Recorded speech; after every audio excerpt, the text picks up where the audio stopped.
Hello guys, welcome back to your YouTube channel अस्के मिश्री। मैं हूं आपका एजुकेटर शिव मिश्रा। भाई सब तहलका मचेगा, अभी यूपी बोर्ड में सब तहलका मचेगा। I promise you sir. जो नहीं हुआ है हम वो करेंगे। अब आ रहा है सर दिसंबर, 1 दिसंबर सर अपना महाभारत लेवल लॉन्च हो रहा है। महाभारत बैच में भाई साहब लाइव क्लास में पढ़ाऊं मैं खुद रात को 9 बजे डेली डेली। लिख लो, नोट कर लो भाई, खोलो नोट कर लो। महाभारत जो बैच बच्चा ले रहा है 101 रुपए में, जो कि एप्लीकेशन चलेगा। और भाई साहब कुछ चीजें आपको यूट्यूब पे मिलेगा, नो डाउट। बट भाई साहब उसमें थोड़ा सा स्पेशल रहेगा। अब खुद वहां पे करेंगे, वहां पे आपको पीडीएफ वूडीएफ सब फ्री में मिल जाएगा।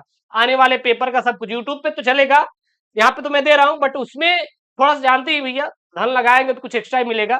बट 101 रुपए में महाभारत लॉन्च हो रहा है। वहां पे मैं आपको लाइव रात को 9 बजे डेली पढ़ाऊंगा, जिसमें आपको केवल वही सेट करवाएंगे जो कि आपके हिंदी के हो जाएंगे काम। पेपर में टेंशन नहीं लेना है। Physics, chemistry, biology, Hindi, English सब कुछ मैं एकदम लाइव सॉल्व कराऊंगा आकर। सफिशियंट प्रश्न रहेंगे, उतने में हमारा काम हो जाएगा। उतना सेट पढ़ना है, बहुत ज्यादा नहीं पढ़ना है। 101 रुपए में 1 दिसंबर को आ रहा है। शाम को 7 बजे वीडियो यहाँ पे आएगी, रात को 9 बजे एप्लीकेशन पे लाइव चलेंगे। मैं चाहता हूं कि वो सीमित सीट है, और वो सीमित सीट आप जल्दी जल्दी आप लोग ज्वाइन करिएगा, ठीक है ना। क्योंकि भाई साहब हम वो टीचर नहीं है। अब भाई यार लाओ, तुरंत दे दो पैसा, चले जाओ, नहीं ऐसा कुछ भी नहीं करना है भाई साहब। हर एक चीज का स्पेसिफिक टाइम है, डेट है, उसी दिन लॉन्च करना है। जो डेट है उसी दिन फिक्स होगा। मैं तो भाई साहब ये 25 नवंबर को कर सकता था ना, क्यों नहीं किया? क्योंकि टेक्निकल टीम भाई साहब हार मान गई। क्या गुरुदेव इतने बच्चे आ जाएंगे, मुझे वो नहीं पता है। भाई साहब आप ट्रस्ट नहीं करोगे, एप्लीकेशन भाई डाउनलोड कर लिए, केवल नाम पे एप्लीकेशन डाउनलोड कर लीजिए। हजारों 2 हजार बच्चे, अभी तक कभी मैंने एप्लीकेशन का प्रचार नहीं किया यूट्यूब पे, 1000 2000 तो एप्लीकेशन डाउनलोड कर लिए। तो वो मेरी टेक्निकल टीम बोली भाई साहब इतने बच्चे आ जाएंगे तो इनको हैंडल कैसे करेंगे, क्योंकि लाइव क्लास स्मूथली चलनी चाहिए। तो उस पर हमारी टेक्निकल टीम वर्क कर रही है प्रॉपर वे में। पूरा फिनिश है भाई साहब। अब 1 दिसंबर को भाई बस लॉन्च करना है। आशा करते हैं कि मजा आएगा सर, एकदम तहलका मचेगा। और ये यहाँ पे 24 फरवरी के दिन आने वाला सर पेपर लेकर आए हैं। ये 24 फरवरी के दिन हिंदी वाला एकदम पेपर, सब छपने वाला पेपर है सर, छपने वाला पेपर है। बट वहां पे सर थोड़ा सा और चीजें अलग हो जाएंगी, ठीक है ना। क्योंकि आपको खुल के सब समझाया जाएगा। भाई साहब चल तो हम मैराथन आग लगा देंगे एकदम। 10 सेट पेपर में सब धुआं धुआं कर देंगे पूरा हिंदी, टेंशन नहीं लेना है। ये पेपर कोड 302 सीवी है, पूर्णांक 100 नंबर। अच्छा, एप्लीकेशन को नहीं डाउनलोड किया, link in the description box, download करो। टेलीग्राम ज्वाइन, चैनल ज्वाइन करिए, वहां पे पीडीएफ वूडीएफ सब मिल जाएगा, ठीक ना। तो ये 24 फरवरी वाला हिंदी का पेपर है सर, छपने वाला है सर, छापी एकदम। समय कितना मिलेगा सर? समय आपको जो मिलने वाला है 3 घंटे 15 मिनट का टाइम मिलेगा। 100 नंबर का पूर्णांक रहेगा। पास मार्क का सर आपका 33 नंबर का रहने वाला है। निर्देश क्या है? प्रारंभ के 15 मिनट परीक्षार्थियों को प्रश्न पत्र पढ़ने के निर्धारित है। इस प्रश्न पत्र में 2 खंड है, दोनों खंडों के सभी प्रश्नों का उत्तर देना क्या रहेगा आपको? अनिवार्य रहेगा। ये बात ध्यान दीजिएगा। सबसे पहले बात करें यहाँ पे खंड क की, तो जो खंड क है आपका, ये 50 अंकों का रहने वाला है सर। आपका 50 नंबर का सर रहने वाला है, ठीक है ना। सबसे पहला यहाँ पे आपका पहला और दूसरा सर 10 ऑब्जेक्टिव रहेंगे। सर 10 ऑब्जेक्टिव रहेंगे। प्रश्न नंबर पहला यहाँ पे, कुटज निबंध संग्रह के सर लेखक कौन है? हजारी प्रसाद द्विवेदी। नोट करिए सर हमारे साथ नोट करिए सभी अच्छी, कि कुटज जो निबंध संग्रह है सर जी, इसके लेखक सर कौन है? हजारी प्रसाद द्विवेदी। अभी मैं आपसे एक प्रश्न पूछूं, सर अशोक के फूल कौन है? अशोक के फूल के लेखक भी सर कौन है? हजारी प्रसाद द्विवेदी जी हैं। अगला यहाँ पे है सरदार पूर्ण सिंह किस युग के लेखक हैं? तो छायावाद युग के लेखक है, ध्यान देना। सरदार पूर्ण सिंह किस युग के लेखक है? तो सरदार पूर्ण सिंह भैया छायावाद युग के लेखक है, ध्यान देना। सरदार पूर्ण सिंह किस युग के लेखक है? छायावाद युग के सर सरदार पूर्ण सिंह सर लेखक है। अगला यहाँ पे प्रश्न है ग वाला सर क्या बोल रहे हैं? आनंद कादम्बिनी के सर संपादक थे बद्री नारायण चौधरी। बोले सर प्रेम घन भैया कौन थे? तो आनंद कादम्बिनी के संपादक थे। कौन थे सर? बद्री नारायण चौधरी, प्रेम घन, ठीक। अगला यहाँ पे हिंदी का प्रथम उपन्यास है सर परीक्षा गुरु। हिंदी का प्रथम उपन्यास है परीक्षा गुरु। परीक्षा गुरु क्या है सर जी? हिंदी का प्रथम उपन्यास है परीक्षा गुरु, ठीक। अगला है यहाँ पे प्रश्न आपका, दीप जले शंख बजे विधा है। विधा मतलब क्या होता है सर? प्रकार, रचनाओं का प्रकार। तो जो सर दीप जले शंख विधा है, ये एक संस्मरण है सर। क्या है? संस्मरण है। बट सर यही पे मैं बता दूं, महाभारत बैच में क्या रहेगा, अभी मैं इसको तो यहाँ पे क्यों सॉल्व करा रहे हैं, वहां पे इसका लेखक का नाम बोलेंगे, लेखक का नाम बताएंगे, और वो लेखक की कितनी रचनाएं हैं वो भी मैं आपको महाभारत बैच में कराऊंगा। तो कुछ स्पेशल मिलेगा, तभी तो मजा आएगा सर। पहले हम लोग क्लासेस शुरू करेंगे Hindi, English, biology, physics, chemistry, इस प्रकार से क्लासेस शेड्यूल रहेगी। अब ये मत भैया पहले बोल दीजिएगा कि गुरुदेव पहले हमें फिजिक्स पढ़ा दीजिए, केमिस्ट्री पढ़ा दीजिए। नहीं भैया, आपको पेपर मिल जाएगा, पढ़ना आप पढ़िएगा, लेकिन आपको हम सारा चीज सीक्वेंस में पढ़ाने वाला हूं। तो और हाँ, आर्ट वालों के लिए भी बैच लॉन्च है, और अपना जो साइंस वाले उनके लिए भी बैच लॉन्च है, तो टेंशन नहीं लेना है, ठीक है ना। प्रश्न नंबर 2 यहाँ पे दू का सुमित्रानंदन पंत की रचना नहीं है सर जी। पल्लव है, वीणा है, लोकायतन है। रसवंती सर सुमित्रानंद पंत की रचना नहीं है, याद कर लीजिए। सर रसवंती जो है यह हमारा सुमित्रानंद पंत की रचना नहीं है। अगला यहाँ पे प्रश्न है आपका, हिंदी साहित्य के आदिकाल के लिए चारण काल नाम दिया सर डॉक्टर राम कुमार वर्मा ने। सर हिंदी साहित्य के लिए, हिंदी साहित्य के आदिकाल के लिए चारण काल नाम दिया, तो हिंदी साहित्य के आदिकाल के लिए जो चारण काल नाम दिया था वो डॉक्टर राम कुमार वर्मा ने दिया था, डॉक्टर राम कुमार वर्मा ने दिया था, नोट कर लीजिए। अगला है, निम्नलिखित में से कौन प्रेमाश्रय शाखा के कवि नहीं है सर। नंददास प्रेमाश्रय शाखा कवि नहीं है सर। कौन कौन है, जयसी, मंदान, कुतुम्बन, कुतुब्बन, ये तीनों तीनों चारों चारों क्या है सर जी, तीनों तीनों ये हमारे प्रेमाश्रय शाखा के कवि हैं, और नंददास नहीं है। अगला यहाँ पे कोई अगर क्वेश्चन काट मिस्टेक हो तो कमेंट बॉक्स में छाप देना। अज्ञेय की रचना है सर, आंगन के पार द्वार, अज्ञेय की रचना है। निम्नलिखित में से किन्हें ज्ञानपीठ पुरस्कार नहीं मिला सर। निराला को ज्ञानपीठ पुरस्कार नहीं मिला था। महादेव वर्मा सर, यामा, यामा, यामा, ध्यान देना, सुमित्रानंद पंत को और अज्ञेय जी को, ठीक। चलिए अब यहाँ पे आपका आएगा सर गद्यांश। सर ये गद्यांश सर कितने नंबर का रहेगा सर, 10 नंबर का सर पेपर में छपने वाला रहेगा सर। 24 फरवरी सर 10 नंबर का पेपर में छपने वाला रहेगा सर। गद्यांश क्या है सर, ट्रिक से याद करो यार, ट्रिक से सॉल्व करो, बहुत ज्यादा परेशान नहीं होना है। मातृभूमि पर निवास करने वाले मनुष्य राष्ट्र का दूसरा अंग है। पृथ्वी हो और मनुष्य न हो तो राष्ट्र की कल्पना क्या है सर। पृथ्वी और जन दोनों के राष्ट्र का स्वरूप संपादित होता है। जन के कारण ही पृथ्वी मातृभूमि की संज्ञा प्राप्त करती है। पृथ्वी माता है और जन सच्चे अर्थों में क्या है, पृथ्वी के पुत्र है। तो ये रहा आपका सर गद्यांश। ये क्या रहा सर, आपका गद्यांश रहा। सबसे पहले सर लेया कहां से गया है। सर यहाँ पे शब्द आ रहा है माता भूमि, मातृभूमि, यहाँ पे शब्द आ रहा है राष्ट्र, यहाँ पे शब्द आ रहा है पृथ्वी, यहाँ पे शब्द आ रहा है पृथ्वी और जन। तो ये कहां से सर लिया गया है, ये लिया गया है राष्ट्र के स्वरूप से। मैं आपको बताया था गद्यांश कैसे हल करना है, वो आप देख लीजिए, link in the description box video में डाल दिया हूं, हल करने का तरीका। लेखक का नाम वासुदेव सरगवाल, क्या लिखेंगे सर, वासुदेव शरण अग्रवाल भाई साहब है, अग्रवाल भाई साहब है, नोटेड, नोट करिए भैया। अगला यहाँ पे प्रश्न, पहला पहला प्रश्न क्या है, राष्ट्र की कल्पना कब असंभव है। राष्ट्र की कल्पना कब असंभव है, तो देखना यहाँ पे राष्ट्र की कल्पना कब असंभव है, पृथ्वी हो और मनुष्य न हो, पृथ्वी हो और मनुष्य न हो, तो राष्ट्र की कल्पना क्या है सर, असंभव है। तो राष्ट्र की कल्पना सर क्या है, असंभव है। अगला यहाँ पे प्रश्न है, पृथ्वी और जन दोनों मिलकर क्या बनाते हैं, तो पृथ्वी और जन दोनों के सम्मिलन से ही राष्ट्र का स्वरूप संपादित होता है। देखिए पृथ्वी और जन दोनों मिलकर क्या बनाते हैं, पृथ्वी और जन दोनों मिलकर, पृथ्वी और जन दोनों मिलकर सम्मिलन से ही राष्ट्र का स्वरूप संपादित होता है। ये हमारा सर दूसरे का आंसर हो जाएगा। सिर्फ सर याद करने का तरीका है, करने का तरीका है, इसलिए कहते हैं सर सिंपल सिंपल तरीका बताएंगे। अगला यहाँ पे, पृथ्वी कब मातृभूमि की संज्ञा प्राप्त करती है, पृथ्वी कब मातृभूमि की संज्ञा प्राप्त करती है, तो जन के कारण ही, जन के कारण ही पृथ्वी मातृभूमि की संज्ञा प्राप्त करती है। फिर यहाँ पे रेखांकित अंश की व्याख्या को आपको बढ़ा चढ़ा के लिखना है, और आपको कुछ भी करने की जरूरत बिल्कुल भी नहीं है, ध्यान देना, ठीक है ना। चलिए सर, फिर यहाँ पे रेखांकित अंश की व्याख्या कीजिए। क्या करिए सर, रेखांकित अंश की व्याख्या कीजिए। अच्छा, रेखांकित अंश की व्याख्या में सर करना क्या है, मैं आपको जरा बता दूं। इसमें कुछ भी करना नहीं रहता, कुछ भी भाई साहब करना नहीं रहता। जो यहाँ पे है ना, इसी को क्या करना रहता है, बढ़ा चढ़ा के लिख देना रहता है, और कुछ भी अलग से करने की जरूरत नहीं पड़ती, बढ़ा चढ़ा के लिख देना होता है। बाकी कुछ भी आपको अलग से करने की जरूरत बिल्कुल भी नहीं होती। तो यहाँ पे क्या लिख देंगे, लिख देंगे लेखक के अनुसार पृथ्वी को माता के समान बताया गया है, और उस पर निवास करने वाले जन को उसके पुत्र को बताया गया है। पृथ्वी और जन दोनों के मध्य माता और पुत्र का संबंध बताया गया है। पाठ का शीर्षक और लेखक का नाम, पाठ का शीर्षक राष्ट्र का स्वरूप है, और लेखक का नाम क्या है, डॉक्टर वासुदेव सरगवाल है सर। डॉक्टर वासुदेव शरण अग्रवाल है सर। ठीक, चलिए सर।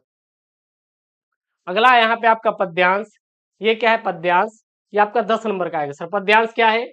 छायाएं मानव जन की दिशाहीन, सब ओर पड़ी वह सूरज, नहीं उगा था पूरब में वह बरसा सहसा, बीचों बीच नगर की।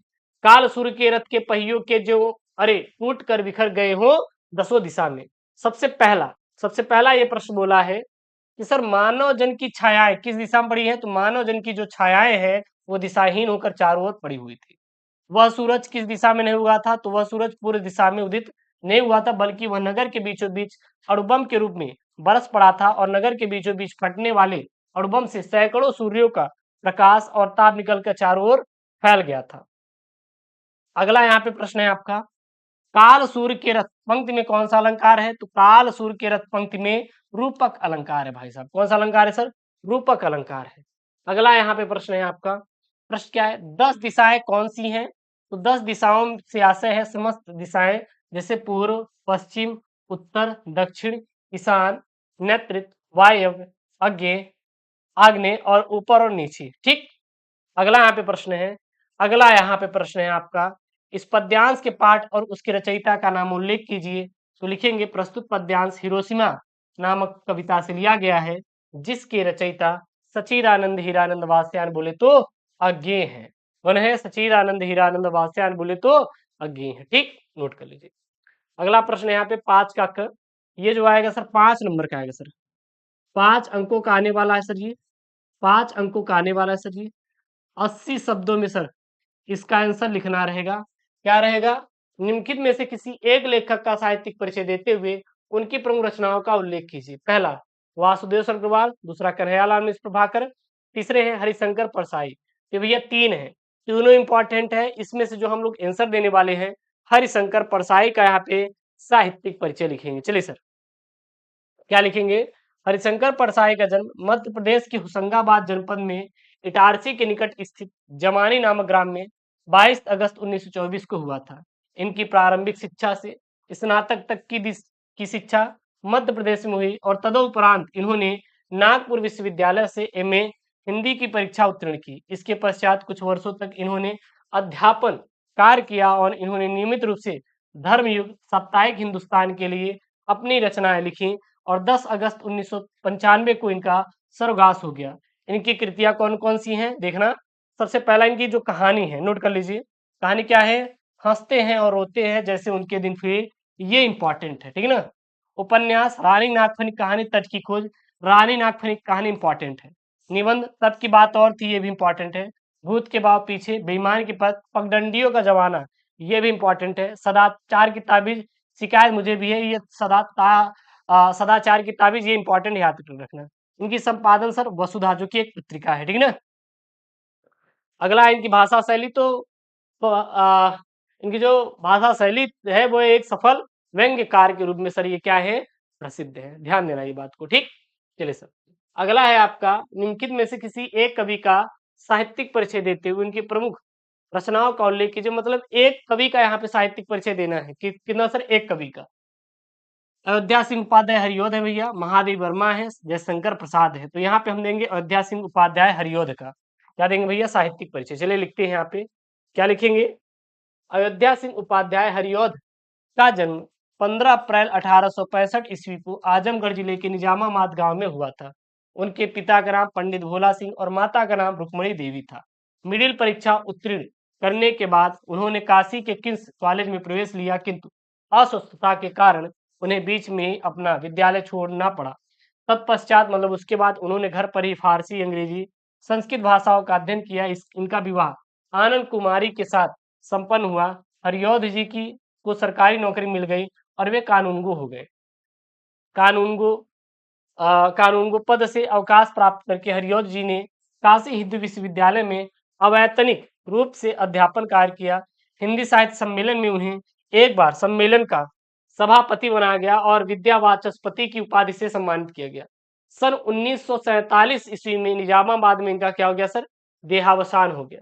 इनकी प्रमुख रचनाएं कौन कौन सी है? सबसे पहले नाटक है सर पद्म विजय, रुक्मणी प्रणय, ठीक है ना। उसके बाद उपन्यास प्रेम कांता, ठेठ हिंदी का ठाठ, अध खिला फूल। क्लियर है। अगला है आपसे काव्य ग्रंथ, प्रिय प्रवास और चोखे चौपड़ी, चोखे चौपड़ी, ठीक है, तो ये याद कर लीजिए। अगला यहाँ पे प्रश्न नंबर सर 6 है। प्रश्न नंबर जो 6 है सर, ये 5 नंबर का सर पेपर में सर छपने वाला है। सर 5 नंबर का सर 5 अंकों का सर पेपर में आपका छपने वाला है, ठीक है ना। क्या है यहाँ पे, बहादुर अथवा लाठी कहानी का संक्षिप्त कथानक अपने शब्दों में लिखिए, अथवा पंचलाइट अथवा ध्रुव यात्रा कहानी के उद्देश्य पर प्रकाश डालिए, ठीक है ना, प्रकाश डालिए। सर यहाँ पे पंचलाइट कहानी का उद्देश्य लिखेंगे, क्या लिखेंगे, उद्देश्य लिखेंगे, तो क्या लिखेंगे इसमें, नोट कर लीजिए। फणीश्वर नाथ रेणु हिंदी साहित्य जगत के सुप्रसिद्ध आंचलिक कथाकार हैं। ग्रामीण अंचलों से उनका निकट निकट का परिचय है। ग्रामवासी जात के आधार पर किसी प्रकार टोलियों में विभक्त हो जाते हैं और परस्पर ईर्ष्वादेश के भाव से भरे रहते हैं। इनका बड़ा ही सजीव और यथार्थ चित्रण इस कहानी में किया गया है। पंचलाइट बिहार के परिवेश की कहानी है। कहानीकार ने ग्रामीण अंचल का वास्तविक चित्र खींचा है। आवश्यकता किस प्रकार बड़े से बड़े संस्कार और निषेध को अनावश्यक सिद्ध कर देती है, इसी केंद्रीय भाव के आधार पर कहानी के माध्यम से एक महत्वपूर्ण उद्देश्य को स्पष्ट किया गया है। गोधन द्वारा पेट्रोमैक्स जला देने पर उसकी सब गलतियां माफ कर दी जाती हैं और उस पर लगे सारे प्रतिबंध हटा दिए जाते हैं तथा उसे मनचाहे आचरण की छूट दी जाती है। कहानीकार ने यह स्पष्ट किया है कि इस आधुनिक युग अभी भी कुछ गांव और जातियां पिछड़ी हुई हैं और रेणु जी ने प्रत्यक्ष रूप से अ, ग्राम सुधार की प्रेरणा दी है।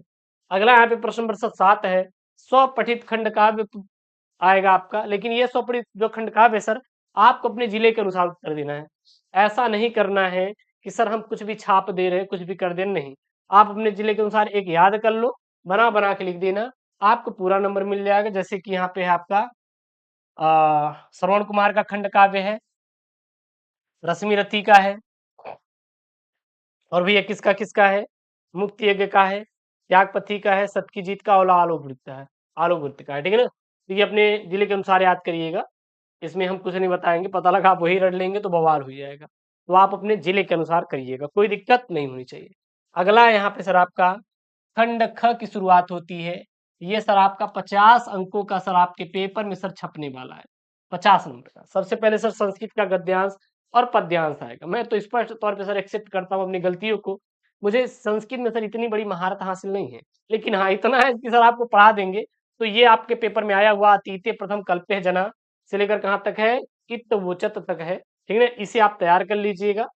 और इसका सबसे बढ़िया यही है कि भैया संदर्भ और हिंदी अनुवाद आप याद कर लें। सबसे पहले देखेंगे तो संदर्भ, प्रस्तुत गद्यांश हमारी पाठ्य पुस्तक संस्कृत दिग्दर्शिका के जातक कथा नामक पाठ के उलुक जातकम नामक खंड से उद्धृत है। सर हिंदी अनुवाद में क्या लिखेंगे, प्राचीन काल में प्रथम युगों के लोगों ने एक विद्वान सौभाग्यशाली एवं सद्गुण संपन्न पुरुष को राजा बनाया। चौपाओं ने मतलब कि जो पशुओं ने इकट्ठा होकर शेर को जंगल का राजा बनाया। उसके बाद हिमालय प्रदेश की एक चट्टान पर एकत्रित होकर पक्षीगण ने कहा कि मनुष्यों में राजा जाना जाता है, पशुओं में भी राजा जाना जाता है, किंतु हमारे बीच पक्षियों में कोई राजा नहीं है और बिना राजा के रहना उचित नहीं है। हमें भी एक राजा के पद पर बिठाना चाहिए। और उसके बाद पश्चात उन सब ने एक दूसरे की दृष्टि डालते हुए उल्लू को देखकर कहा कि यह मुझे पसंद है और उल्लू आज से हमारा क्या होगा सर, राजा होगा। ठीक, अगला आपका पेपर में आएगा सर 7 नंबर का पद्यांश श्लोक। और ये पेपर में आया हुआ है, ऐसा नहीं सर मैं आपको कुछ भी ला के छपा रहा हूँ, नहीं, चेक कर लीजिए सर 2019 में ये प्रश्न बना हुआ है और भी आया हुआ है, ठीक है ना। क्या है यहाँ पे, सुखार्थीन कुतो विद्यार्थीन सुखम, सुखार्थी व त्यजेद विद्याम, विद्यार्थी व त्यजेद सुखम, मतलब कि सुख पाने वाले को भैया विद्या त्याग देनी चाहिए। अगर आप विद्यार्थी हैं तो आपको सुख नहीं मिलेगा, अगर सुख है तो आप विद्यार्थी नहीं है।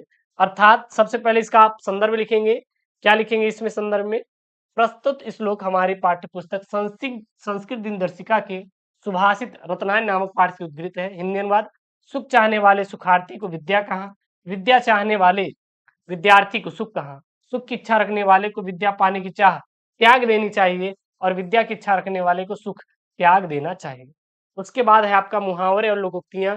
ये आपका 2 नंबर का सर पेपर में आएगा, 4 ठो आएंगे सर मुहावरे, उसमें से किसी एक का वाक्य आपको अर्थ लिखकर वाक्य प्रयोग कर देंगे, आपको 2 नंबर पूरा मिल जाएगा। जैसे यहाँ पे है 1 और 1 11 होना, 4 चांद लगाना, दूध का दूध पानी का पानी होना, 1 अनार 100 बीमार। तो यहाँ पे उत्तर लिखेंगे, सबसे पहला यहाँ पे है क्या सर जी, एक और एक 11 होना, अर्थात मेल से शक्ति का बढ़ना। वाक्य प्रयोग, दोस्तों को आपस में लड़ते देख अध्यापक बोले मिलकर रहोगे तो एक और एक 11 होती है। ठीक है ना।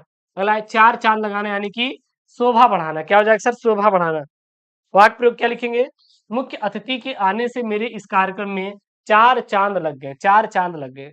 अगला यहाँ पे दूध का दूध पानी का पानी होना, यानी कि सच्चा न्याय करना। वाक्य प्रयोग लिखेंगे, प्रकृति जब न्याय करती है पानी का पानी हो जाता है, पानी का पानी हो जाता है। अगला यहाँ पे एक अनार 100 बीमार, यानी कि वस्तु कम व चाहने वाले अधिक। वाक्य प्रयोग, आजकल सरकारी नौकरी, मतलब कि आजकल नौकरी थोड़ी है जो पाने वाले नहीं, मतलब कि आजकल नौकरी थोड़ी है और उसको पाने वाले अधिक है, मतलब उतनी ज्यादा नौकरी है नहीं बट पाने वाले बहुत ज्यादा है। ठीक है ना। उसके बाद आपका शब्दयुग में आएगा जैसे शर और सर। तो ये जो सिटी वाला स है और एक सादा स है, ये सादा स, ये सिटी वाला। इस शर का मतलब होता है तीर और वो सर का मतलब क्या होता है? तालाब होता है। पुरुष और परुष, पुरुष मतलब क्या होता है? व्यक्ति होता है। परुष मतलब क्या होता है सर? कठोर होता है। आप नोट कर सकते हैं। ठीक। अगला यहाँ पे निम्नलिखित शब्दों में से किसी एक शब्द के दो अर्थ लिखिए। पतंग, हलधर और सारंग। सर तो पतंग का क्या क्या होता है? ध्यान देना। पतंग का होता है सूर्य और कीट होता है। हलधर का बैल और बलराम होता है। सारंग का बादल और क्या होता है? रंगीन होता है। अगला है निम्नलिखित वाक्यांशों के लिए एक शब्द का चयन करके लिखिए। क्या है यहाँ पे? जो सब कुछ जानता हो उसको हम लोग सर सर्वज्ञ बोलते हैं। बहुत बढ़िया, राइट आंसर, राइट आंसर आप सभी का। अगला क्या है? जो कम बातें करता हो सर मितभाषी बोलते हैं। यहाँ पे दो वाक्यों को शुद्ध करके लिखिए। सरकारी मिट्टी के तेल की दुकान बंद है। भैया सरकारी मिट्टी थोड़ी ना होती है, सरकारी तो तेल की दुकान होती है। तो मिट्टी के तेल की सरकारी दुकान बंद है। दो दो चार होते नहीं, दो दो चार होता है नहीं बल्कि होते हैं। गुड़ का स्वाद मधुर मीठा, भैया मधुर थोड़ी ना, मधुर लिख दो या फिर मीठा लिख दो, तो मीठा होता है, मधुर थोड़ी ना होता है। तो गुड़ का स्वाद मीठा है। मोहन ने चिट्ठी लिखा, नहीं मोहन ने चिट्ठी लिखी। अगला यहाँ पे रस छंद अलंकार 12 का क है सर। क्या है यहाँ पे? ध्यान दीजिएगा। 12 का क, रौद्र रस अथवा अद्भुत रस का स्थायी भाव के साथ उसकी परिभाषा अथवा उदाहरण लिखिए। तो रौद्र रस होता क्या है? रौद्र रस काव्य का एक रस है। इसका स्थायी भाव क्रोध होता है। विभाव, अनुभाव और संचारी भाव के संयोग से क्रोध नामक अस्थायी भाव रौद्र रस का रूप धारण कर लेता है। उदाहरण के लिए, उस काल मारे क्रोध के तन कांपने लगा उसका, मानो हवा के जोर से सोता हुआ सागर जगा। ठीक ना। अगला है रूपक अलंकार अथवा प्रतीप अलंकार का लक्षण एवं उदाहरण दीजिए। तो यहाँ पे रूपक अलंकार लिख रहे हैं, जहां गुण की अत्यंत समानता के कारण उपमेय में ही उपमान का अभेद आरोप कर दिया जाए, वहां रूपक अलंकार होता है। उदाहरण के लिए, मुख रूपी चांद पर राहु भी धोखा खा गया। अगला है चौपाई अथवा बरो छंद का मात्रा से उदाहरण लिखिए।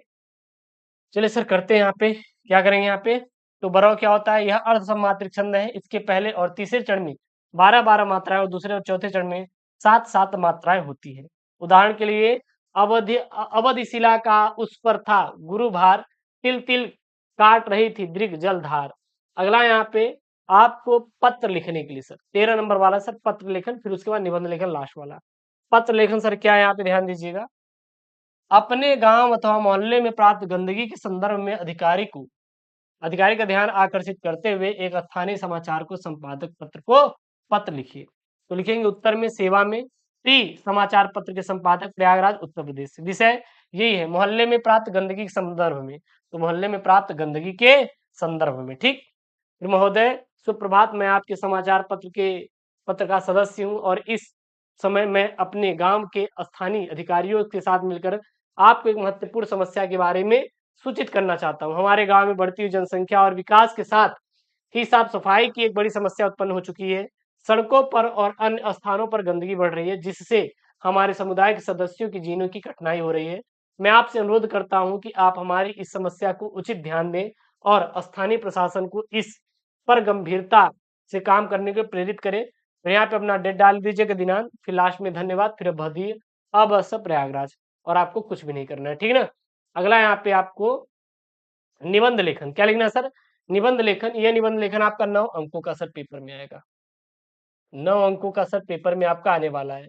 इस पर सर पर्यावरण प्रदूषण समस्या, कारण और निवारण, वर्तमान युग में योग का महत्व, विद्यालय में कंप्यूटर शिक्षा की उपयोगिता, मेरे प्रिय कवि। तो ये 4 है, चारों इंपॉर्टेंट है। इसमें से जो सर हम लोग करने वाले हैं, वर्तमान युग में योग का महत्व पर निबंध करने वाले हैं। सबसे पहले आपको लिखना है सर प्रस्तावना। क्या लिखना है सर? प्रस्तावना। क्या लिखेंगे? योग जो समृद्धि और संतुलन की दिशा में एक प्राचीन भारतीय परंपरा है, वर्तमान युग में अपना अभूतपूर्व महत्व साबित कर रहा है।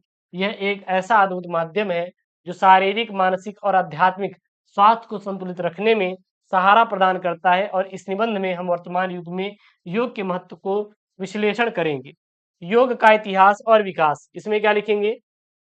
जो योग होता है भैया, ये आदि वेदों और उपनिषदों से मिलता है और समय के साथ इसका विकास होता रहा। योग सूत्रों में महर्षि पतंजलि ने योग की अद्भुत विधियों को समेटा है और आज योग न केवल भारत में बल्कि पूरे विश्व में व्यापक रूप से अपना परिचय बढ़ा रहा है और लोग इसे अपने दिनचर्या में शामिल कर रहे हैं। शारीरिक स्वास्थ्य के साथ फर्क दर्जा, इसमें क्या लिखेंगे? योग के अभ्यास से शारीरिक स्वास्थ्य को सुरक्षित रखने में मदद मिलती है। योगासन और प्राणायाम के माध्यम से मांसपेशियों को तंतुस्त और प्रबल बनाए रखा जा सकता है। योग के अभ्यास से शरीर की समर्थन शक्ति बढ़ती है और रोगों से लड़ने की क्षमता में सुधार होता है। ठीक, आगे लिखेंगे यहाँ पे जो है इंपॉर्टेंट वही मैं करवा रहा हूँ यहाँ पे, क्या ठीक है ना? चले सर, इससे हृदय स्वास्थ्य, श्वास तंतु तंतुता और रक्तचाप को भी नियंत्रित किया जा सकता है। क्लियर है? इतना आप लोग याद रखिएगा, कोई दिक्कत नहीं होना चाहिए, कोई दिक्कत नहीं होना चाहिए। ठीक, फिर यहाँ पे है मानसिक स्वास्थ्य की सुरक्षा। मानसिक स्वास्थ्य की सुरक्षा, इसमें क्या लिखेंगे? आधुनिक जीवन में तनाव, चिंता और मानसिक तनाव के कारण अनेक समस्याएं उत्पन्न हो रही हैं। योग, ध्यान, मनोनिग्रह और प्राणायाम के माध्यम से मानसिक स्वास्थ्य को सुरक्षित करने में मदद करता है। योगाभ्यास से मन की शांति और स्थिरता में सुधार होता है जिससे लोग अपने जीवन को बेहतरीन तरीके से नियंत्रित कर सकते हैं।